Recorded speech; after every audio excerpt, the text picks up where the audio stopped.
Sir आज भी आपने समीक्षा बैठक ली है। क्या डिसाइड हुआ? काफ़ी टाइम से टीजीटी, जेबीटी, एनटीटी भर्ती बहुत सारी चीज़ें सर जो प्रोसेस में नहीं हो पाई है, कब तक हो पाएगा? नहीं, जहां तक तो बैच वाइज रिक्रूटमेंट की बात है, जिसके माध्यम से लगभग कोई 2200 हमारे को जो अपॉइंटमेंट्स होनी है, जिसमें अधिकतर हमारे जेबीटी के टीचर्स लगने हैं, जिसमें अधिकतर हमारे टीजीटीज लगने हैं, ये तो मैं समझता हूँ अंतिम स्टेज में। और इसमें भी क्लियर कट, जैसे मैंने आपने इससे पहले भी देखा होगा, एक पैरामीटर के अनुसार हम इस कहते अपॉइंटमेंट्स को करेंगे। इसमें पहला पैरामीटर आपके जो विदाउट टीचर स्कूल्स है, जिनकी संख्या लगभग कोई 350-400 से अधिक है, वहां पर आपके हमारे टीचर्स की नियुक्तियां हो, ये हमारी पहली प्राथमिकता है। वहां पर भी हम संख्या देखेंगे, क्योंकि आप जानते हैं कि हजारों की संख्या में आपके 3-3.5 हजार के आसपास से संख्या बनती है, जो हमारे विदाउट टीचर प्लस आपके जो सिंगल टीचर स्कूल्स है, और इसकी तादाद बढ़ती जा रही है। इसी सोच के साथ जो आपकी ये वैकेंसीज थी, हमने लगभग कोई 6000 के आसपास पदों की सैंक्शन हमने ऑनरेबल सीएम साहब की इंटरवेंशन से कैबिनेट से ली थी, जिसके माध्यम से लगभग हमारा प्रथम चरण में हमारे को लगभग कोई 2200 के आसपास बैच वाइज हमारे को जो काउंसलिंग कंप्लीट हो चुकी है, टीचर्स मिल चुके हैं। मात्र अब नियुक्ति होनी शेष रहेगी, जो विद इन मैं समझता हूँ डे और 2 ये मैं समझता हूँ अंतिम प्रारूप बनाने को कहा जा चुका है। और इसमें क्लियर कट कहा जा चुका है कि हम नियमों के अनुसार इन अपॉइंटमेंट्स को करेंगे। फर्स्ट अपॉइंटमेंट है, जैसे मैंने पहले कहा, विदाउट टीचर, जहां पर आपकी इनरोलमेंट 5 से अधिक है, वहां पर टीचर मिले, क्योंकि हम मर्जर का भी देख रहे हैं, जहां पर संख्या और डिस्टेंस नजदीक है, वहां पर नजदीक के हमारे स्कूल में उनका मर्जर हो।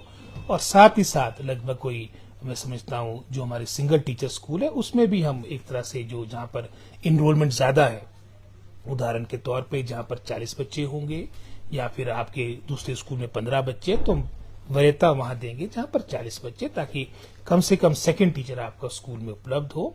पूरी पारदर्शिता के साथ, ट्रांसपेरेंसी के साथ हमारी जो ये बैच वाइज अपॉइंटमेंट्स हो रही है, इनको स्टेशन दिए जाएंगे। और उसके उपरांत जैसे मैंने 6000 की संख्या बताई थी, 585 हमारे पीजीटी के पद जो हमने कमीशन में लास्ट ईयर दिए थे, ये भी मैं समझता हूँ 1-2 सब्जेक्ट के आपके मैं समझता हूँ आपके डॉक्यूमेंटेशन रह चुकी है। शीघ्र ये भी 585 लेक्चरर हमारे को मिलेंगे, और इसमें भी हम इस तरह का नियम बनाएंगे ताकि विशेषकर जो हमारे दुर्गम क्षेत्र है वहां पर स्टाफ उपलब्ध हो।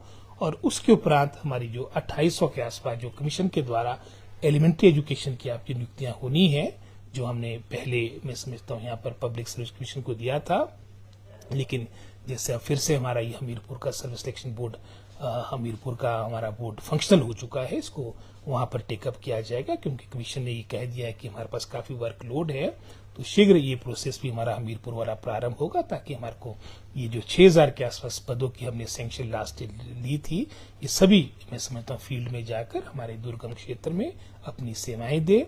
और इसके उपरांत जो एनटीटी टीचर्स का भी हमने पिछली कैबिनेट में निर्णय लिया था, ये भी मैं समझता हूँ आपने देखा होगा, इसमें जो हमारी एनसीटी की गाइडलाइंस है, national council for teacher education, उसके अनुरूप आपकी नियुक्तियां होगी। और इसमें हम प्रायोरिटी देंगे जो 2 साल से हमारे मान्यता प्राप्त इंस्टीट्यूट से जिनकी डिग्री होगी, उनको प्राथमिकता मिलेगी, और ये शीघ्र ये भी प्रोसेस आपका प्रारंभ होगा। 1 साल वालों को लेंगे सर, इसमें 1 साल वाले जो हैं अभी 2 साल का ही है, और 1 साल का निर्णय मैं समझता हूँ अभी इस बारे में कोई चर्चा नहीं हुई है। तो दूसरा सर, मर्जर की बात की आपने स्कूल जी, लगभग कितना आंकड़ा कितना हुआ इसका? आप जानते ही है कि एक समय था जब हिमाचल प्रदेश में हमारे को दुर्गम क्षेत्रों में आपके प्राथमिक पाठशालाओं की 1-1.5 किलोमीटर में आपके स्कूल्स खुले थे। ये 80-90 के दशक की बात कर रहा हूँ।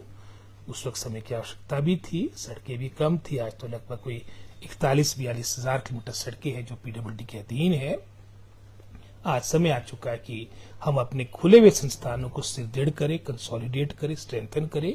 और ये भी हाल में ही फाइनेंस कमीशन जब गवर्नमेंट ऑफ इंडिया का भी प्रदेश में आया था, जिस तरह की समस्या हिमाचल प्रदेश में आ रही है, अन्य प्रदेशों में इस तरह की समस्या आ रही है, और उनका भी सुझाव था कि हम मैं समझता हूँ मर्जर की ओर जाए, और जहां पर डिस्टेंस कम होंगे, उदाहरण के तौर पे 1.5-2 किलोमीटर के अंदर हमारा दूसरा आपकी प्राथमिक पाठशाला होगी, तो हम मर्जर का भी मैं समझता प्रस्ताव ला रहे हैं। टोटल तो लगभग कुछ 700-800 के आसपास है, लेकिन प्रथम चरण में हम वही करेंगे जहां उदाहरण के तौर पे 1-2 बच्चे हैं, और नजदीक में कोई 1.5 किलोमीटर के अंदर ही आपके पास दूसरा विकल्प है।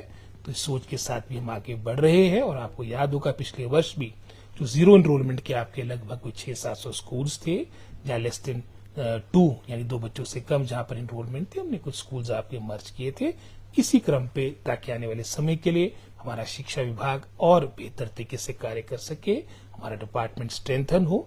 विभाग इस ओर कार्य कर रहा है। स्टेट अवार्ड पॉलिसी को लेकर भी आपने बैठक की होगी, क्या है इसका? इसमें भी थोड़ा मैं समझता हूँ संशोधन लाने की बात कर रहे हैं। जो बातें वो तो है ही है, लेकिन निश्चित रूप में हमारी जो एक चाह है, डिपार्टमेंट की जो चाह है, ये है कि जो मैं समझता हूँ जो रिजल्ट, जैसे उदाहरण के तौर पे भी आपने देखा होगा हमारे कई हाई स्कूल्स में, कई सीनियर सेकेंडरी स्कूल्स में आपके बिल्कुल ही शून्य रिजल्ट्स आए हैं, और जहां पर स्टाफ ना हो वो तो एक कारण बनता है कि वहां पर बच्चों ने कम स्टडीज की हो। कुछ ऐसे उदाहरण भी हैं जहां पर लगभग आपका पूरा स्टाफ था, फिर भी आपके रिजल्ट्स ठीक नहीं आए, वो तो एक और मैं समझता हूँ इनजस्टिस है।